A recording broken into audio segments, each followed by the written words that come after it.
It's time to get these chickens separated. We need to build ourselves a chicken tractor.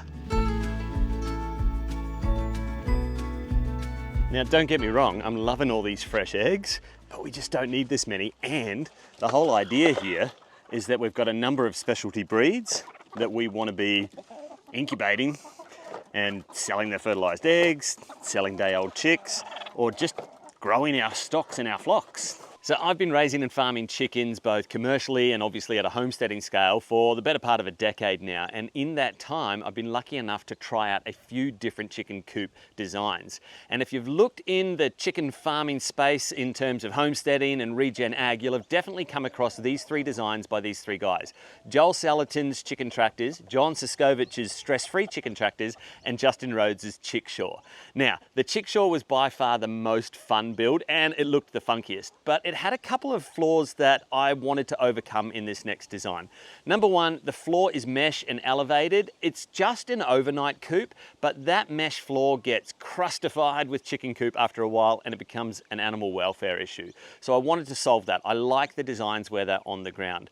The other factor is because it's only an overnight coop and their yard or their ranging space is out in an enclosed area that's enclosed by electric poultry netting, well, I really can't stand electric poultry netting. I have tried to use it. I've tried a number of different brands and styles. In fact, I've got a couple of rolls of it up behind the shed there in various styles, and I just hate it. It gets tangled, it breaks, it rips, and so I do want to use electric fencing, and I'll show you how we're going to do that because predator proofing is the one aspect of that that I did like.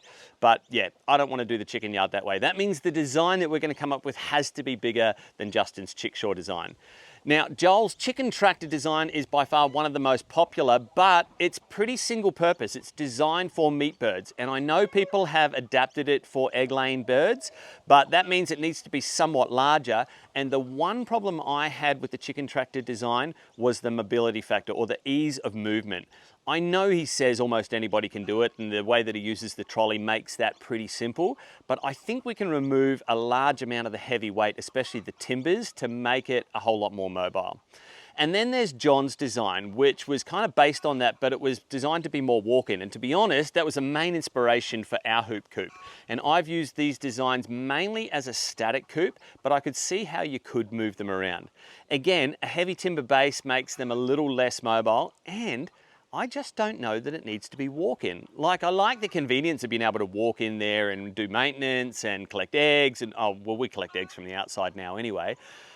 But I think I can remove that. That's going to cut down on construction material costs, and it's also going to cut down on the weight. So I want to go with basically the overall size of a Joel Salatin chicken tractor. I want to reduce the weight by using the lightweight steel frame that John uses. And so we're going to be, again, like mine, we're going to be using a kit greenhouse steel frame. I'm going to find a way to fix it down because our two main predators are going to be out here, eagles and foxes. So as far as eagles go, we basically want it covered in a way that eagles aren't having to go at the chickens. Well, they're not free ranging in a yard, so I think we've got that covered.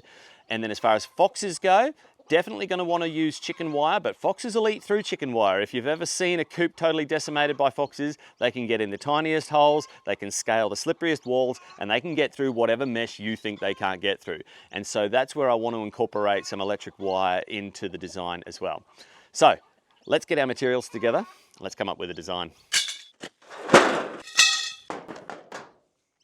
So as far as materials goes, our hoop coop is designed in a two-layer fashion where I've used black shade cloth or black builder's plastic. So black builder's plastic over the top section to waterproof them, and then black shade cloth. That was the way that I thought I could keep them out of the heat and out of the weather the easiest. And then I've double skinned it by doing a layer of chicken mesh around that. I'm less concerned about predators for them because they are in a yard that's made of chicken mesh as well. So it's going to make it a little bit heavier, so we'll go as small as we possibly can. I'm aiming for daily or every other day moves. I've just counted up all the parts of this kit greenhouse. I've got 14 of these hoops, but I actually think it's 7 because I'm pretty sure this is a really tall one, and it's made up of, each hoop is actually made up of 2 of these, which are 2 curved sections and a straight. That'd give you 7, which would then give you 6 divided sections, and that's the same, you can probably see it back there, our kit greenhouse back there. This is much taller than that one. So I don't need to be this tall. I don't want it to be walk-in. So I think I can actually use these 14 curved sections, and then there's heaps of these little straight bits. There were about 40 or 50 of those. Plus I've got lots of these in like old tent poles and ridge poles and things that we could probably cut up too. So the design I'm thinking is, well, it's not this tall. It'll basically be, if we lowered that down to the ground, and if we added one more straight section on the end there, so it went straight section, curved section, straight section. Careful, don't say that too fast, you'll get in trouble. It's gonna sit, yeah, about that high off the ground. And I wanna do one half of it in corro, and then the back half of it in chicken mesh. And we'll just face the corro north so that it's always shaded. And I think that'll give them enough shelter from the rain as well. Keeps the weight down. The electric fence is gonna deal with the predators. So, depending on how heavy I edit this video, you're gonna get to see prototyping in action and the figure it out as you go method. Let's make a start.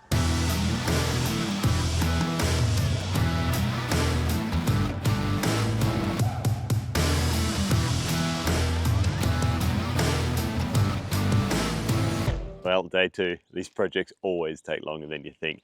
My main issue was, well, there's been a couple of things, and I'll kind of review everything at the end, but the thing that's taken me the longest is this chicken netting. Because when I set out to build these chicken tractors, I was just gonna do a box-style Joel Salatin tractor before I came across this kit greenhouse on Marketplace. And so I'd lined up all the timber to buy, but the timber that I wanted was out of stock throughout the country, and I wasn't paying for structural house building timber, not for a chicken coop. And so I designed everything to fit 600 millimeters, which meant I was just going to be able to roll this stuff out, staple it onto the timber, and away we go. Now I'm having to run it in strips. I'm screwing it to steel, which is a little bit harder. I can't find my bag of netting clips, and I'm having to stitch it together with some wire so that I don't have any gaps between the runs. Anyway, it takes as long as it takes. I'm pretty happy with how it's going so far, but let's get it finished, get some chickens into it, and see if it actually works. Living fast, so we set the pace. Junebug, darling, couldn't be replaced. Underneath that moonlit sky, hey, we got lost in each other's eyes. Oh, Junebug nights, electric thrills.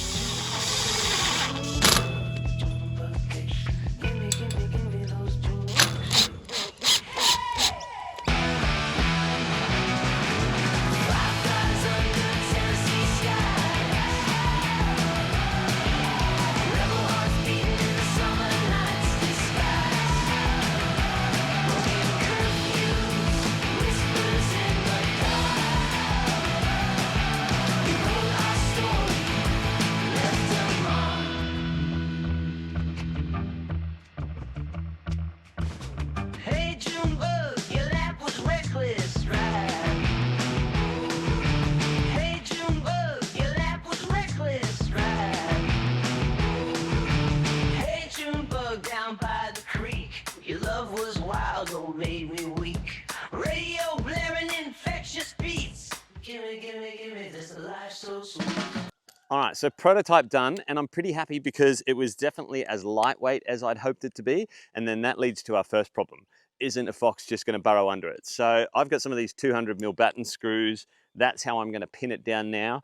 I think maybe in the future I could come up with like a sleeve and fixed pin where, you know, like a gate pin, but one that I could hammer into the ground. So something like that, maybe one on all four corners, or maybe it's gonna need 8. We'll just see what it needs. Now, in terms of how I would move it, I know there's lots of designs for like wheels and kind of mechanisms where you can get it to roll, but honestly, it's this lightweight.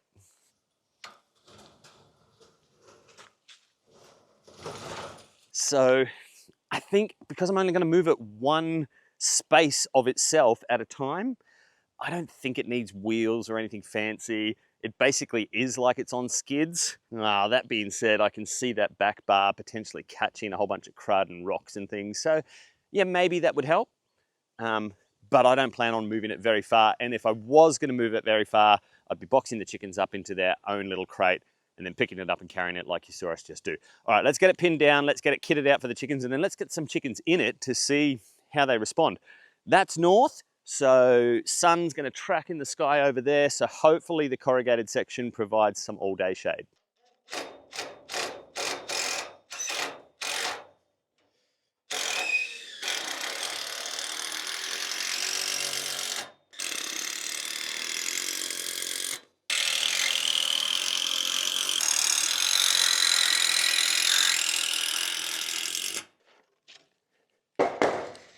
Okay, first things first, a feeder. I can just feed them on the ground, of course, but when you try to throw feed in through chicken mesh, inevitably some of it bounces out. So I'm repurposing that feeder from the main yard because the chooks in there just don't really use it anyway. In hindsight, I should have pinned it to the ground after I'd installed all this crap. But like I said, you're coming along on the prototyping journey.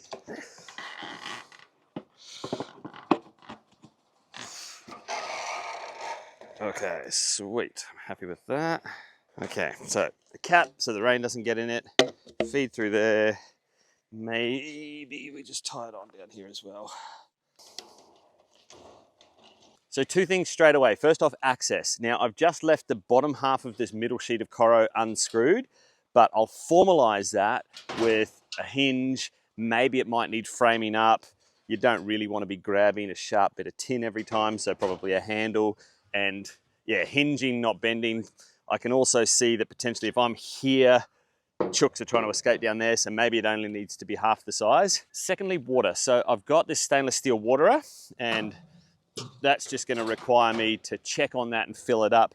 So I'm already thinking, if I've got 4 of these in a row, let's automate the watering, and we can kind of plug and play them. If I make a PVC waterer with waterer nipples in it, fixed inside here, but then make the ends of it hose fittings, then I can just join them all together with, well, we can make up whatever length hose we want, and then that way we can space them how we want. And then probably like a barrel as a reservoir that kind of sits elevated and feeds the whole lot.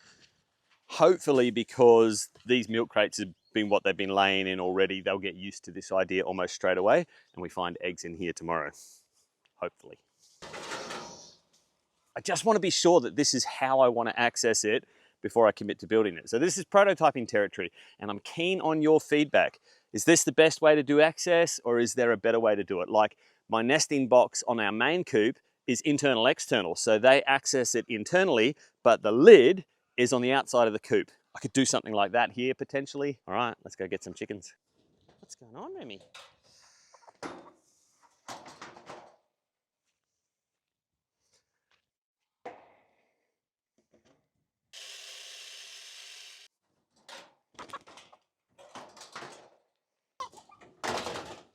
All right, final addition, and this is an approach that I know works. So I did a 300 chook operation out in a paddock.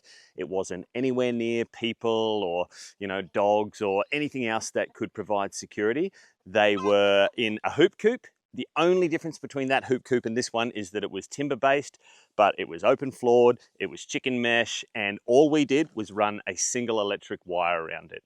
So my general approach when it comes to protecting your chickens is you want 2 layers of defense. So that could be some form of electric, whether it's wire or poultry netting. It could be a livestock guardian animal like a dog, or I've used a goose very effectively in the past.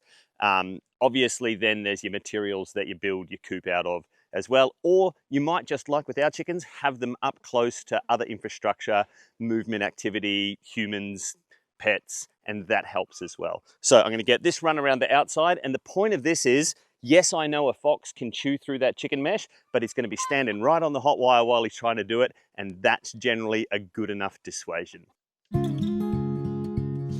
Far out, this ground is hard. Okay.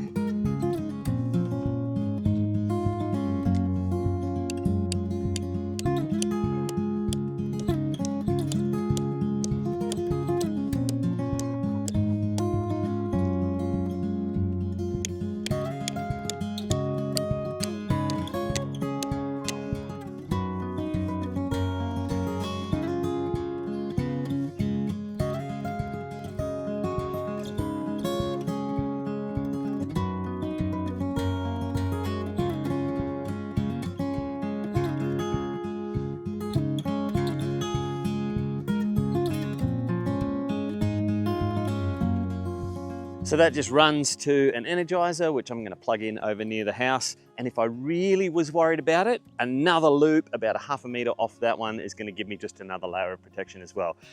But I've got Ali's cabin right there. We're only about 15 meters in that direction. I guess when we start moving them out into the paddock and further afield, that's when I'm going to want to up the security. Well, there we go, version 1, and I am pretty happy with that. Now, there are some definite changes that I want to make. The first being, this wasn't the exact style that I wanted. Now, at first I was going with the box style of like a Salatin chicken tractor. And so I was going to build it all out of non-structural pine, try to keep it real lightweight, and basically build to Joel's dimensions and have that kind of top lid access. When I couldn't get a hold of that timber because there was none throughout the country and I wasn't paying full price structural timber, and then I came across that kit greenhouse, I thought, you know what, I reckon I can modify our hoop coop design that we use to be a little more low to the ground, top access, not walk in, and still keep it fairly lightweight and mobile. That's basically what I had in mind, but there was one part of this that I didn't love, and that was that the curved pieces weren't curved enough. And so you probably saw at the back corner there, I ended up bending one of the straight pieces because I just didn't want it like arcing out right, you know, like 3-4 meters wide. I wanted ultimately this whole thing to be about 900 high at the top of the curve and maybe 2 meters by 2 meters in total. I've got kind of close to that with this. I think the way I can fix this is I've just looked online and I can find a real El Cheapo pipe bender, which for this real cheap pipe is going to be fine. And I can just bend a bit more of a curve into those curved pieces. So I've got about 2 more chicken coops worth of materials left, maybe 3 if I can squeeze it just right. So we will be building at least 2 more, maybe 3 more, because we've got to get the rest of our flock separated. But that's our Quambies. They're in there now. And I know a bunch of you have been waiting on standby for our fertilized Quambi eggs, which we said earlier this year, the goal was to get those sent out, shipped out, and for sale. So they will be, and if you've put your name down on our email list for that, I mean, that list is chockers full. I'm not even going to put the link to it on this video because I might not even be able to get to everybody on that list this year. But you'll get an email shortly. Well, I guess 1 month from now. So that's the idea. Because they've been mixed in with other roosters, we kind of need to wait for them to clear up. So 30 days and they won't be laying mixed genetics eggs anymore. They'll be all purebred because there's only Quambi roosters in there.